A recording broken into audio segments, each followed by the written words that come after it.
vamos a ver un ejemplo, que es el mismo ejemplo que ya habíamos hecho para el caso estático, para el caso del principio del trabajo virtual.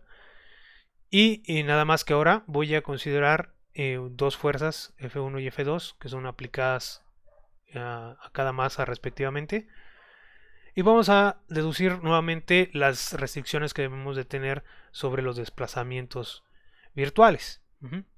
Estos desplazamientos virtuales, la vez pasada los hicimos directamente, que era el producto punto del desplazamiento virtual R1 con el vector, ¿no?, que apunta de la masa 1 a la masa 2, tiene que ser igual a la proyección o el producto punto del desplazamiento virtual R2 sobre este mismo vector. Esto ya lo sabíamos, ¿no? Ya lo hemos visto porque esta distancia es fija. Esto lo deduje geométricamente en el ejemplo anterior, pero yo creo que vale la pena utilizar, digamos, el procedimiento analítico para recuperar estas restricciones.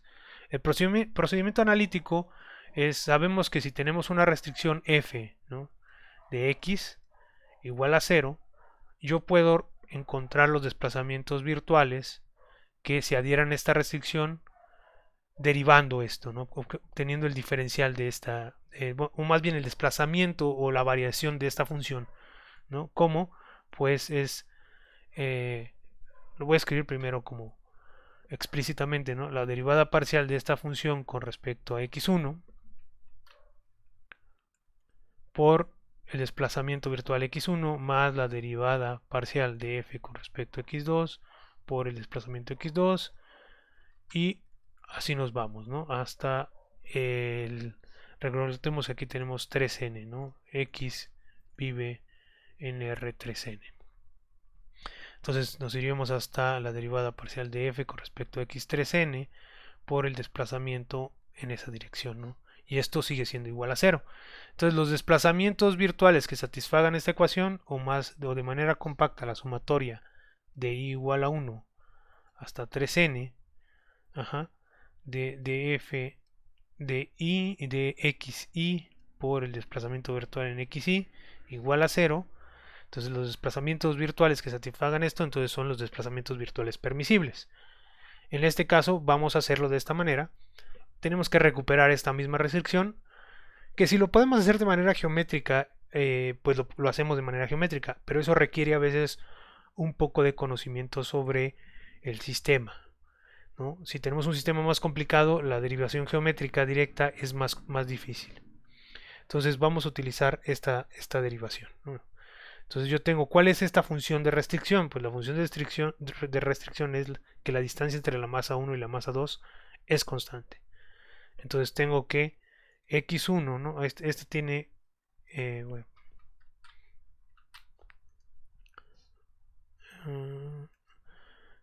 las posiciones, ¿no? Es x1, las coordenadas x2, x3 sale de la pantalla, esta tiene x4 y x5, ¿no?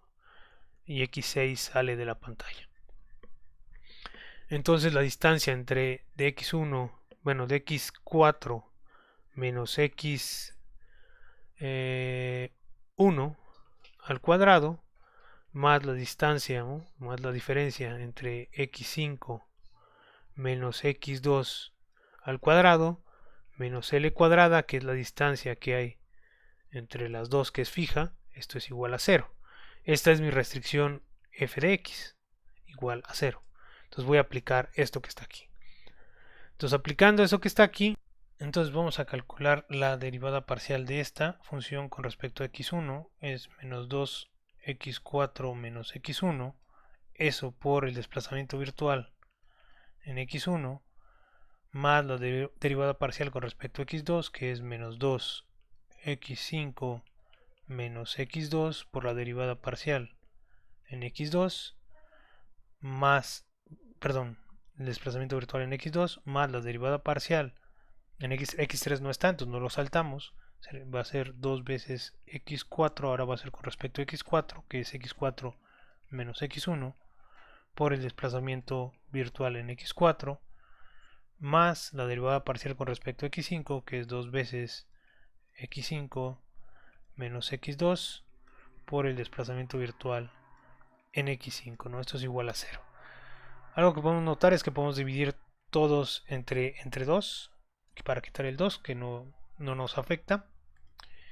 Y ahora pues vamos a agrupar, ¿no? Vamos a agrupar lo que multiplica a x4 menos x1, ¿no? Tenemos x4 menos x1 que multiplica a el desplazamiento de x4 menos el desplazamiento de x1. Luego agrupamos el término x5 menos x2 que multiplica el desplazamiento virtual en x5 menos el desplazamiento virtual en x2, y esto es igual a 0. Entonces ahora hay que notar algo, ¿no? Hay que notar que x4, ¿no? menos x1, x4 menos x1 es esto que está aquí, x4 menos x1, que es justamente, si la distancia de esto es L, sería L coseno de teta. Y la distancia que hay entre x5 y x2, ¿no? Es x5 menos x2 es igual a L seno de teta, ¿no? Es esta proyección. Entonces puedo sustituir aquí por esas cosas. Aquí voy a cambiar el color. Sería L coseno de teta, ¿no? Esto que está aquí. Y esto que está acá sería L seno de teta. Entonces ya puedo escribir, digamos, esto de otra manera, ¿no? Puedo incluso dividir entre L. Puedo dividir entre L. No importa. Me va a quedar delta x4 menos delta x1 por coseno de teta más delta x5 menos delta x2 por seno de teta, ¿no? Esto es igual a 0. Ahora yo puedo definir el vector unitario R como el desplazamiento en X, bueno, en el eje de las abscisas, y el desplazamiento en el eje de las ordenadas. De esta manera, es un vector unitario, y ya sabemos, ¿no?, que el vector del desplazamiento virtual para la 1 va a ser de x1, va a tener estos componentes, y el vector de desplazamiento virtual para la segunda masa va a tener los componentes del desplazamiento en x4 y el desplazamiento en x5. Entonces esta ecuación que está aquí yo la puedo reescribir como unos productos puntos, ¿no? El producto punto de dr2 con er menos el producto punto del vector de r1 con er, ¿no? Y esto es igual a 0. Si se dan cuenta es justamente eso, ¿no? Si yo tengo el componente en el delta x1 por este que está aquí, es coseno, este negativo. Luego este por seno, negativo. Más este por coseno, más este por seno, que van aquí, y esto es igual a 0. Que esto implica justamente esta ecuación, es la misma que tengo yo acá arriba, ¿no?, que fue la que deduje geométricamente. Entonces, si no vemos claramente la relación geométrica, podemos usar esto que tenemos aquí. De acuerdo, entonces ahora sí podemos aplicar el principio de D'Alembert. Bueno, antes de eso, nada más a ver aquí unos comentarios de esta ecuación. Vamos a puntualizar algo importante. Para que esta ecuación se haga 0, yo basta con que esta parte que esté aquí, ¿no?, yo la puedo hacer seno de teta, y esta parte que está acá yo la haga menos coseno de teta. ¿Por qué? Porque si yo sustituyo esto, bueno, le voy a poner un epsilon seno de teta y un menos epsilon coseno de teta. Si yo esto lo hago epsilon seno de teta, y esto menos epsilon coseno de teta, entonces la multiplicación, ¿no?, me va a quedar epsilon seno por coseno menos epsilon seno por coseno, 0.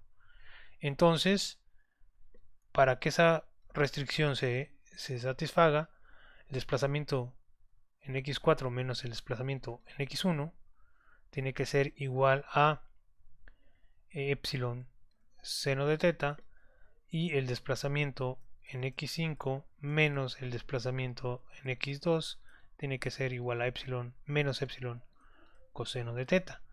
De aquí yo puedo expresar o despejar, ¿no? Por ejemplo, delta x4 igual a delta x1 más epsilon seno de teta, y delta x5 en función de delta x2 menos epsilon seno de teta.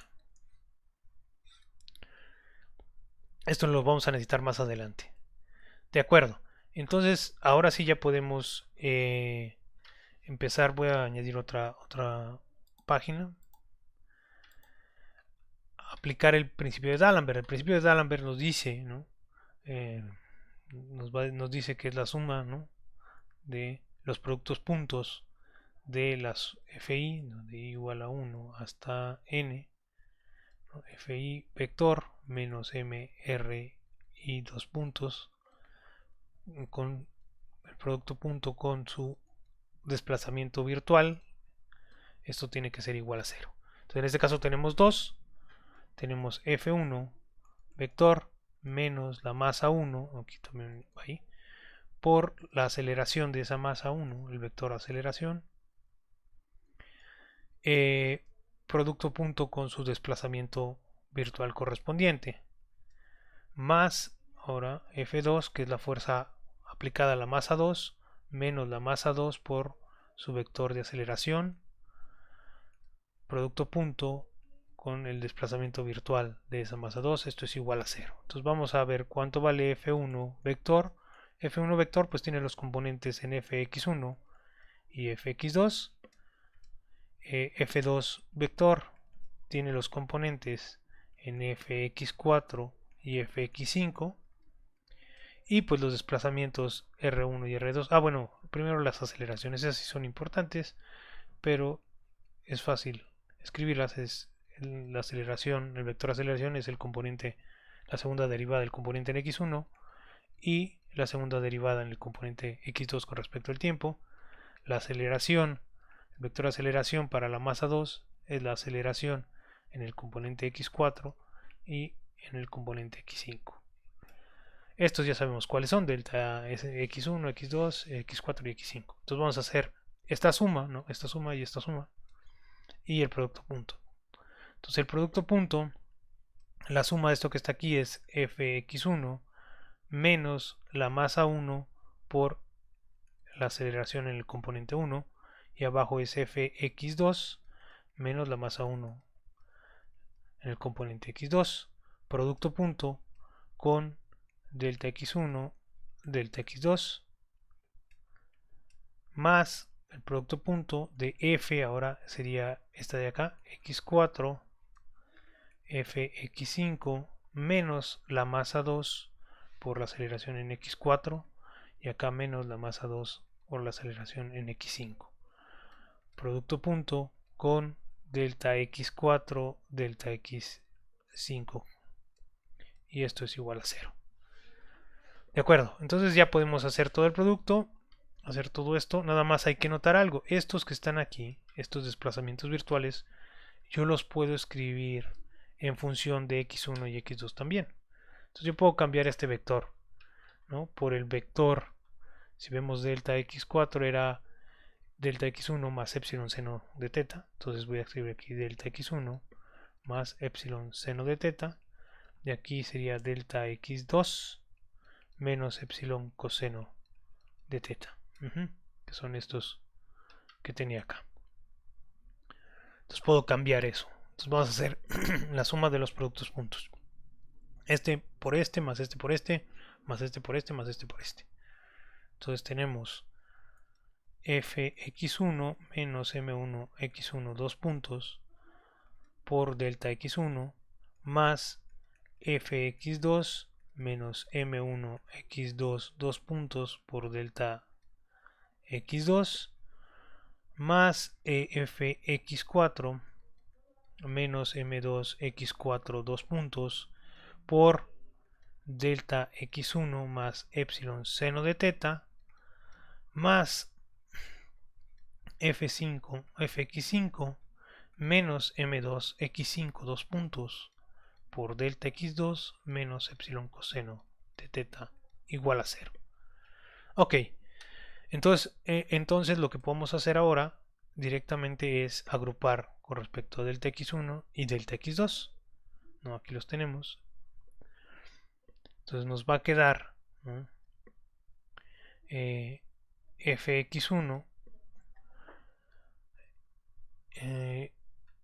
Fx1 menos m, vamos a escribir, sí, menos m1 x1 dos puntos más fx4 menos m2 x4 dos puntos, todo esto por delta x1 más fx2 menos m1 x2 dos puntos más f5 x5 menos m2 x5 dos puntos, todo esto por delta x2, y nos faltan los términos estos que están aquí correspondientes, ¿no? Entonces sería más f x4 menos m2 x4 dos puntos, por epsilon seno de teta, y menos fx5 menos m2 x5 dos puntos epsilon coseno de teta.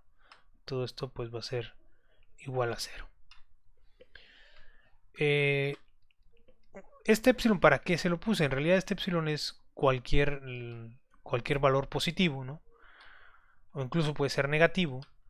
Y lo que me dice es, por ejemplo, si epsilon vale 0, quiere decir que delta x1 va a ser igual a delta x4 y delta x2 va a ser igual a delta x5. Quiere decir que mis desplazamientos, ¿no? Este y este van a ser iguales y este también van a ser iguales. Ahora, si epsilon no vale 0, quiere decir que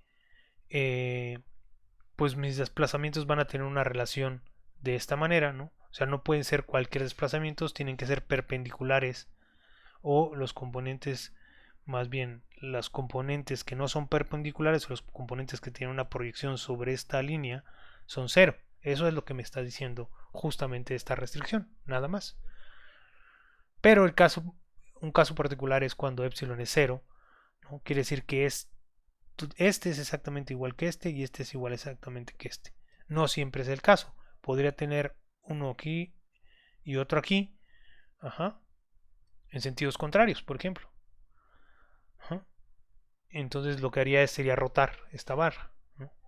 Entonces, si son exactamente iguales, lo que está generando es un desplazamiento en paralelo. Si epsilon es igual a 0.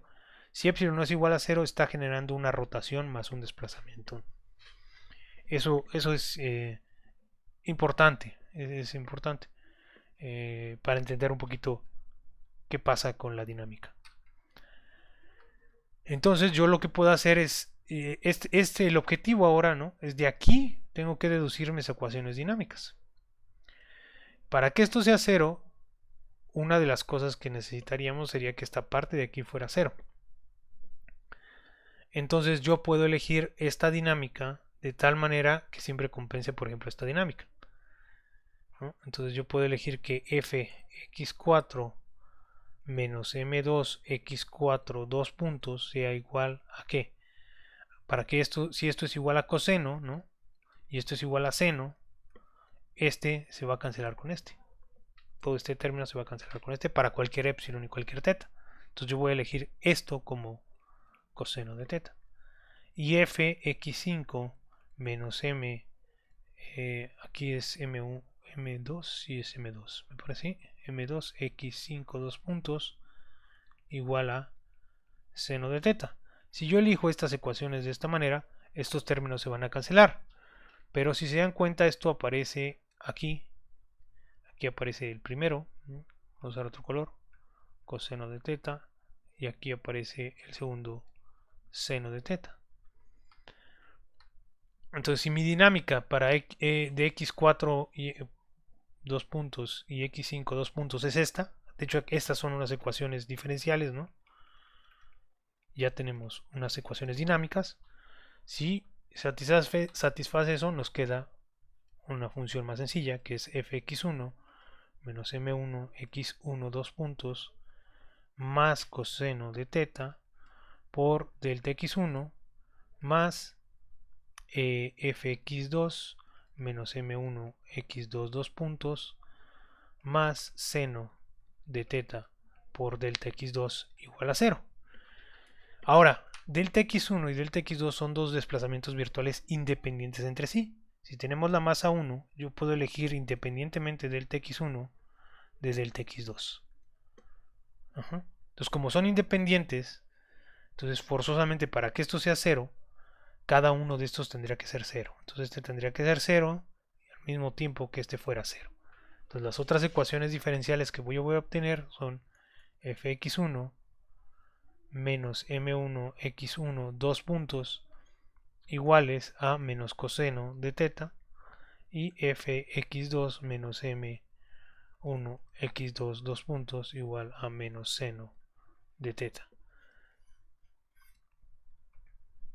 Y ya terminé, ¿no? Ahora sí tengo todas mis ecuaciones diferenciales. Lo que podría hacer es, por ejemplo, sumarlas, restarlas, hacerlas y tal vez encontrar alguna otra relación. Pero de aquí ya tengo ecuaciones diferenciales, ¿no? Aquí yo puedo sustituir estas directamente acá, ¿no? Podría sustituir estas acá, o sea, despejo, ¿no? Y como regresar a esta parte de acá, ¿no? Entonces, ya tengo estas dos, por ejemplo, estas dos ecuaciones, ya si se satisfacen estas y estas, entonces digamos, la solución de estas ecuaciones diferenciales me da la trayectoria de el movimiento de esta barra, ¿no?